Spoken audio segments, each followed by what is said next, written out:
Hey guys, so I'm in the greenhouse. The lighting is kind of harsh in here, but it needs to have the grow lights, especially this time of year.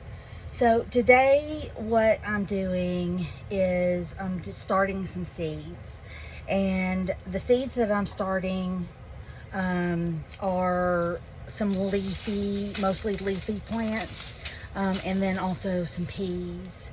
So a few videos ago, I was talking about that I had lost the remote control, so I didn't have to push the button. So I found the remote control. I have a container over on this shelf here that I keep my seeds in, and I have, at some point, I must have had it in my hand, and I found it in the seed container. So good news, it is not buried with the tulips, but I did want to show you how small it is so you can see how easily that it could be lost. So we're gonna start some seeds today, and I'm trying a couple of different methods. One I've kind of used before, but in another form, and then one that I saw on some video, and so I'm gonna give it a whirl. So the one that I've used before is to start them in a little container. So the containers that I've used in the past, I've used those plastic ones where it's got a bunch of squares and you put the dirt in it and then you put your seeds in there.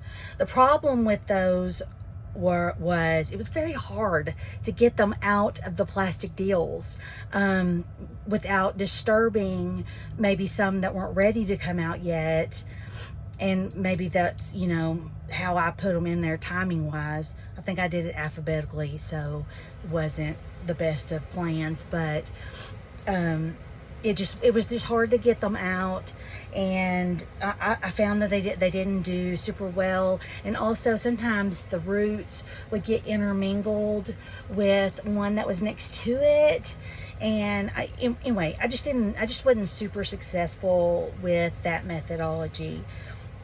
Another methodology that I used were these round little individual things that had seed starter in there, and you put the seeds in there, and once they get to a certain point, you plant them in the ground.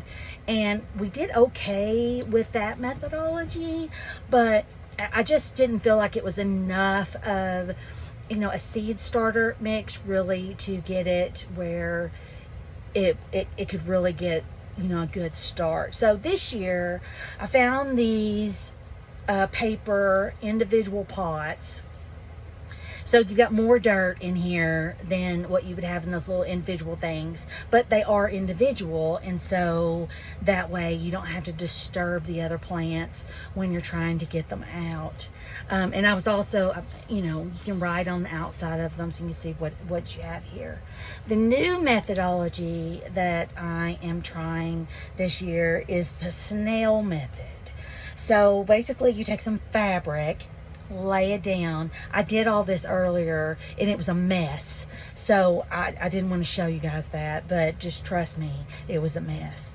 So you lay your fabric down and you put your dirt on it, and then you roll it up and you tie it, and so within here there's a coil that the seeds can, the root structures can go down into there. And the thought is that you could unroll it and put more dirt in it if you needed it, but it would enable the roots to get a better structure because it's a larger area, and it would also hold moisture in really well. Now I've filled these up with a good seed starter mix, and I've added some earthworm castings to it to give it a little more food. And then what I'm going to do here is I'm just going to I've got an equal, so I can really test this with the same seeds, and I'm going to put some in each of them and give them a good drink, and then we'll we'll watch them over time and see what does better.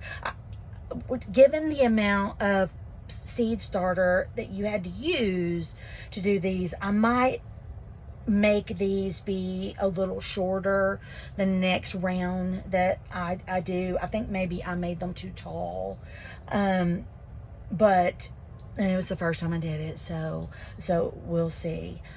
So I'm going to put my seeds in next, and I've got them arranged alphabetically just so I can keep track of what I'm doing. The first one I'm going to do is some arugula. So it says that arugula, if you can read here, on the back of it, it gives the amount of sun, how long it takes to harvest, how deep you need to plant the seeds, and how far apart you need to put the plants. Starting seeds, I'm more generous than just putting, one every 6 inches, because sometimes they don't take, right? Once we can get them started over here, I'll spread them apart out in the raised beds whenever it's time for those. So the thing about starting seeds that I have found is that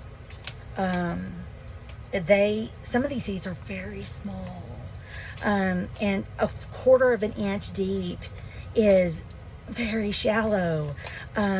So I've got a little stick that I don't even know where it came from, but I've got a little stick, and so I'm gonna just put the seeds on the top of the dirt and then just kind of mash them down, cover them back up at the depth that they need to be at. I probably could have marked my depth on there, but I'm not going to do that. Arugula seeds are very small, so I don't know if you can see just the teeny tiny bit of that. And of course I dropped some, so there's no telling. I'll probably get some growing in various places. So I'm just going to sprinkle a few in the little thing, and then this tall one is my snail one. And I'm just going to put, I'm putting quite a few, because like I said, you don't know what is going to take and what is not going to take. And I'll just dump the rest of these back in here.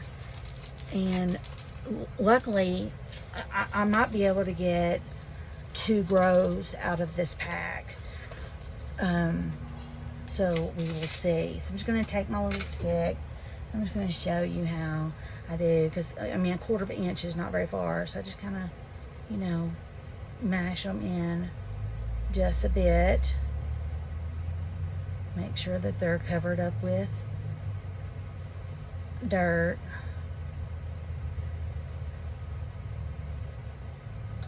And that is good. And then I'm going to do the same thing over here to my snail.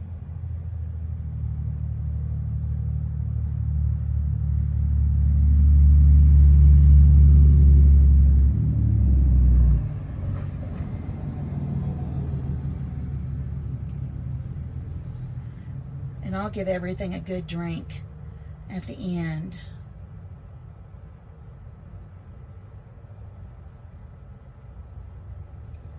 Okay, so arugula is done.